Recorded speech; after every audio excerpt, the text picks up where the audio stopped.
Welcome to the Romanian River channel and my 50 sub special, which will be on Deserts of Kharak and how it epically failed to even live up to Homeworld 2 levels of quality standards in terms of storyline and, to be honest, even gameplay. But before I begin, the in-game footage you will see was recorded by the YouTuber named TerakJK. And I have to give him credit where credit's due. He did quite a good job, except that whole FPS timer up there, but whatever. Anyway, let us get to it, because it's gonna be a rather long video, all things considered.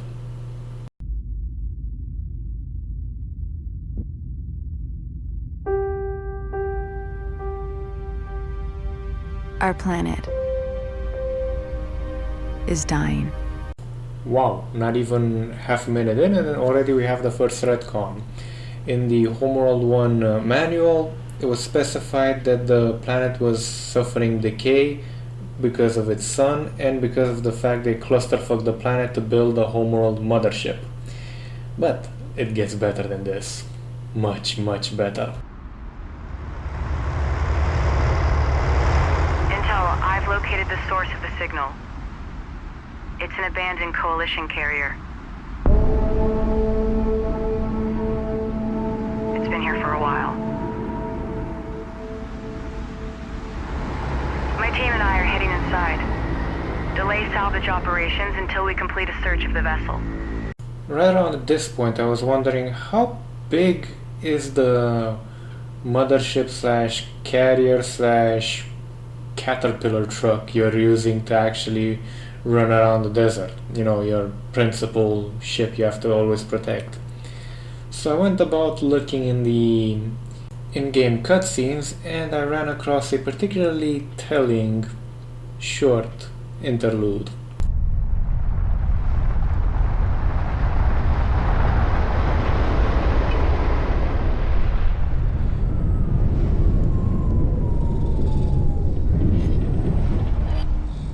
That was our main heroine underneath the machine you saw going towards the derelict carrier. Now, if that's the scale, she is at least, 150, 1.60 meters in height, and she's sitting down on her ass. The respective machine comes over her, and if the scale's right, the axle for the machine does not come up to even her head height. I think there's about at least 20-30 centimeters between the axle and the head of the respective woman, which wouldn't be too much of a problem until you actually think about the size.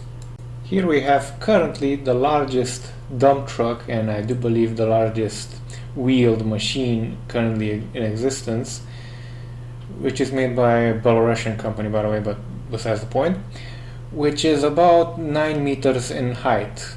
You'd think, okay, she could fit underneath that, right? Well, let's just quickly check out the tire dimensions.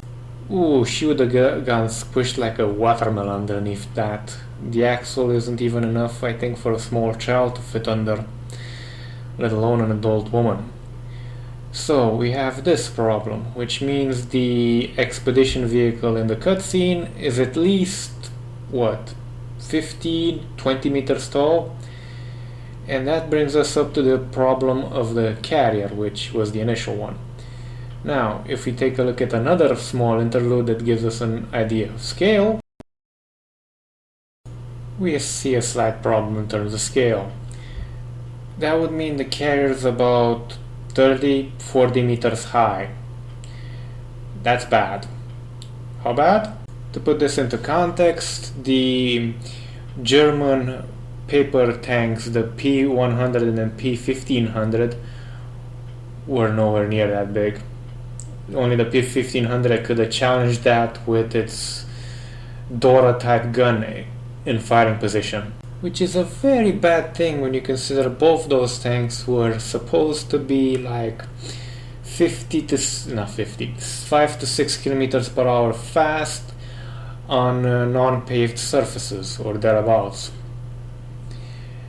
This thing is going through the middle of a butt-fucking desert, and it's 40 meters tall.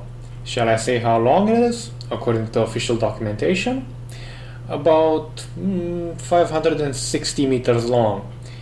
And the real clincher is, that thing is about the size of 100, in terms of weight, 125 P1000s. You're having that running around a desert, the type of which you'd imagine, well, you'd not imagine, you'd know would be like the Sahara, with much, much higher levels of solar radiation because the sun apparently is going out of style, and yeah, you're having that run around. Okay, maybe if they have fusion reactors, they're like, we don't give a shit, we have enough power. Okay, then there's the mechanical problems of how does that thing even crest the dune without breaking in half? I mean, advanced alloy is my ass. It'll get stuck, it'll get wedged between dunes, it'll get anything in between.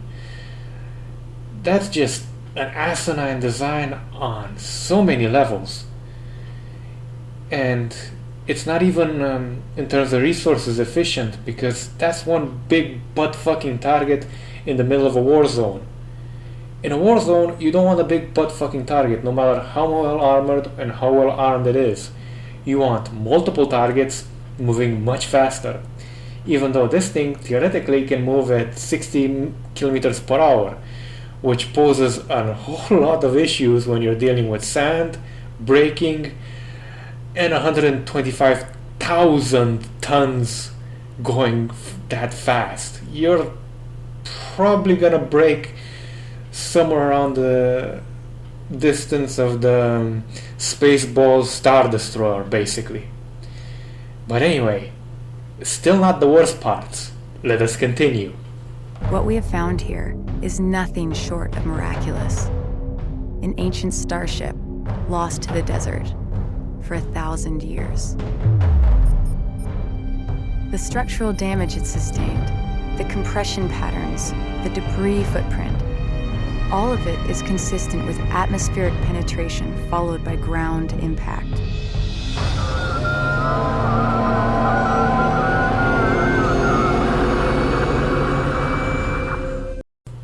Okay, so we have a starship lost in the desert after it crashed on the planet 1,000 or so years ago. Problem: 1,000 or so years ago on Kharak was the middle of a butt-fucking war in terms of industry and religion, if I'm not mistaken, between the multiple various kifs, which means something like that streaking through our bloody skies would have not gone unnoticed. Somebody, somewhere, would have taken note of that. And to any idiot that goes like, yeah, it just crashed directly into the planet. No, orbital reentry does not work that way.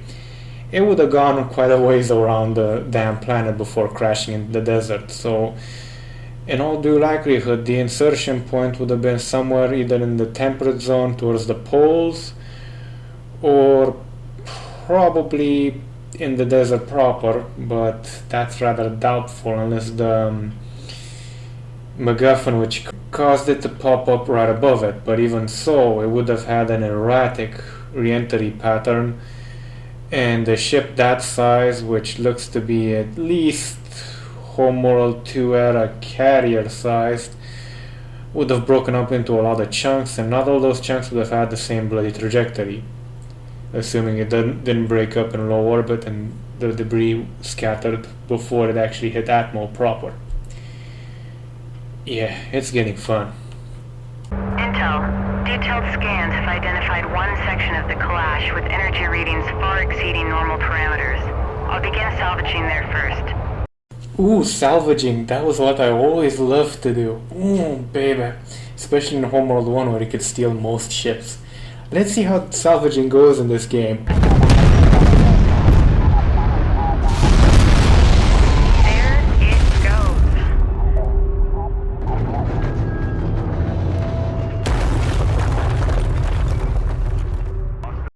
Wait, what? What? You just blew up a section of a derelict ship. You do not have any idea if it was military or civilian, first off. Second off, is much more advanced. Third off, has high energy readings in it. And fourth off, could have been a bloody bomb of any type, to be honest. I mean, yeah, it could have been like, no radiological signatures or nothing like that. Yeah, but how the hell do you detect antimatter, for example, at your technological level?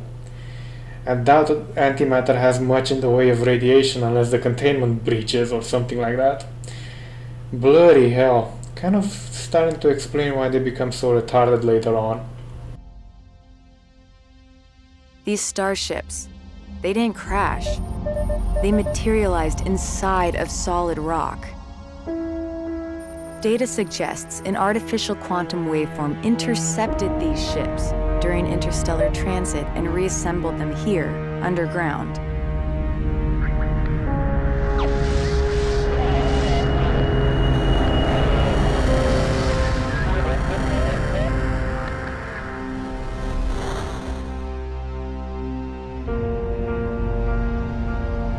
I've linked the quantum signature from these ships to the primary anomaly. I believe it's the source of the waveform and responsible for the starship wrecks scattered throughout the Great Banded Desert. Its power is beyond anything we even thought possible.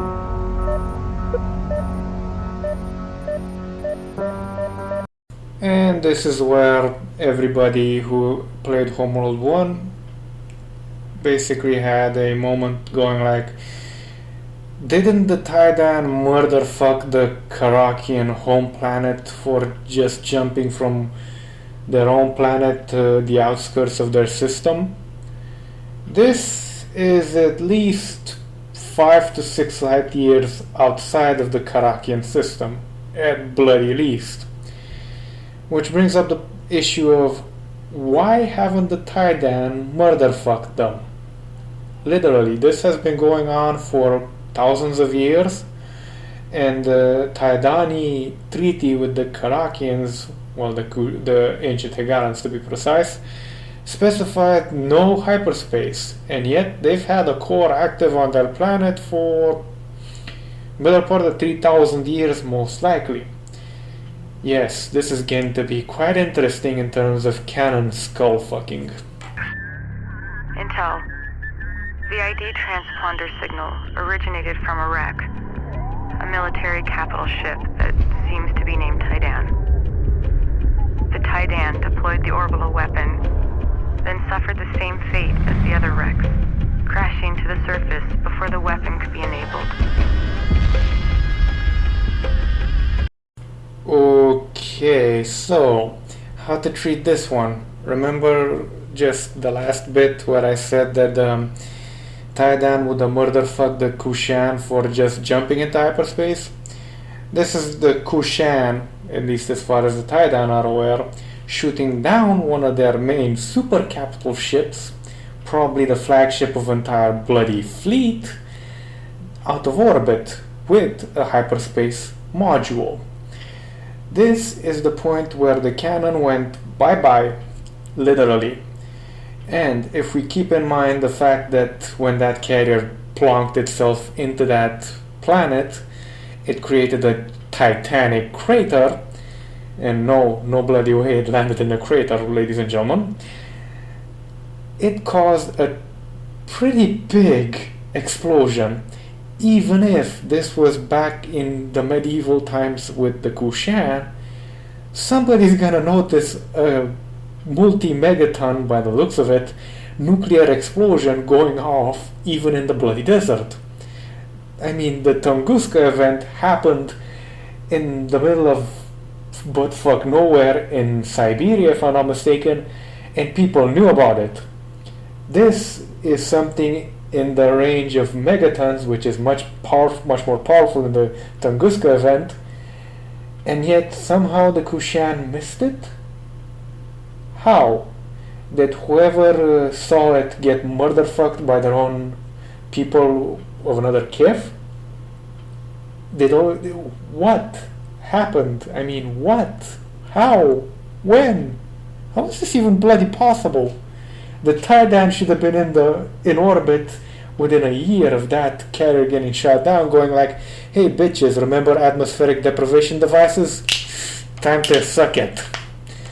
And even if that didn't happen, the Kushan should have been well fucking aware of something going horribly wrong with their planet, what with God knows how many ships re-entering orbit, going streaking across the damn sky, nuclear explosions going off every other place, seismic activity nobody can bloody well understand why it's happening because tectonics are moving and yet soil is getting moved around because what 1,000, 100,000, maybe even million-ton ships are materializing into stone and basically creating cavities with the hyperspace window that's coming out.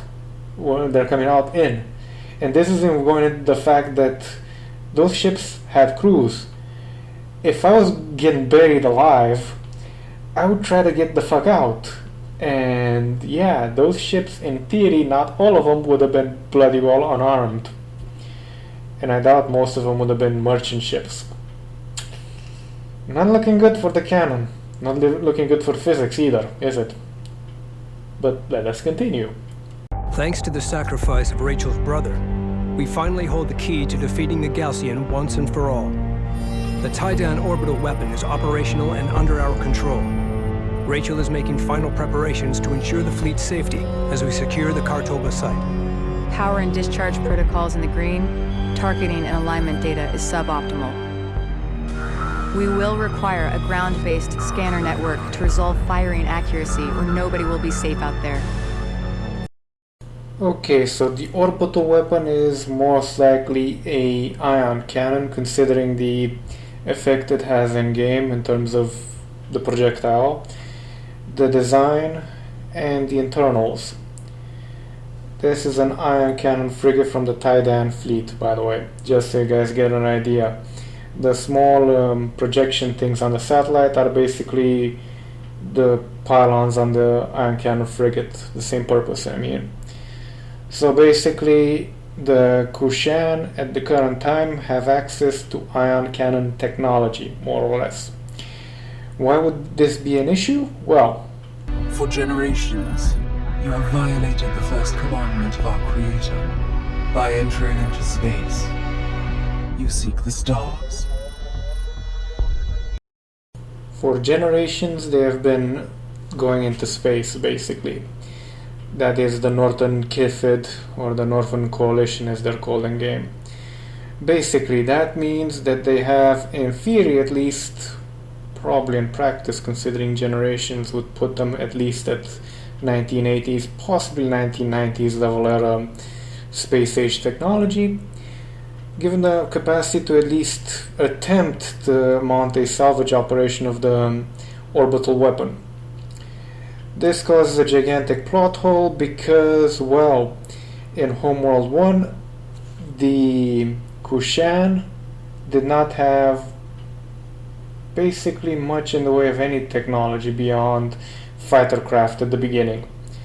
Ion cannon technology came much later, either due to the Bentusi interaction or on their own after, I believe, or actually after they defeated a good sized fleet of Turanic raiders, which were highly specialized and pretty advanced ion cannon technology. Now, this is quite bad. It gets even worse when you consider they have dozens, possibly even hundreds of super capital ships plonked on their planet, some of them perfectly intact.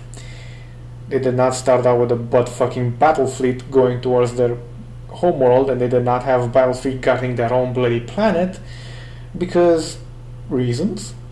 I mean, really, what the hell of a reason did they have to not have at least several super capital ships guarding Kharak? Really now? The fuck is this shit? The wrath of Surgic will descend upon Kharak in an unimaginable hailstorm of fire and death. Know that you will one day bring this fate upon us all. That moment when the genocidal fuckwit that caused another holy war is not wrong, but if we're being particularly honest and particularly precise, In this case, it wasn't the Kifid, the Northern Kifid going into space that probably would have caused the death of Kharak, but the fact that the hyperspace core has been butt fucking everybody in the neighborhood for millennia. To be honest, I'm surprised you guys aren't charcoal already. But with all the information we've gotten about the Kushan's mental faculties, i.e., we couldn't fucking do shit with super capital examples in 60 blood fucking years. And yes, I just said blood fucking years, but I got a migraine already from this damn game. And the Tidan misplacing one of their premier super capital ships that was sent to monitor their ancient mortal enemies. This game basically took the Homeworld canon, smushed it together with the Homeworld 2 canon, beat the shit out of anything that made sense, took out anything that was supposed to be how should I put this, not causing a plot hole or not causing somebody to go, the fuck is this shit, and threw it out in the junk, all with you. The game itself, while mechanically not bad, is not superlative in any sense of the word. They were trumpeting themselves as bringing the next generation of ground-based RTS. In the end, they just gave us something that felt like a more flaccid version of Red Alert 1. And what else can I say? Well, yeah. This game just proved to me that the best sequel we're ever gonna get to Homeworld 1, and I know this is a prequel, but it's afterwards, it's a sequel, is, or better said, was Cataclysm. And that game will probably never get remade because apparently, for some technical reasons, they can no longer find the source code.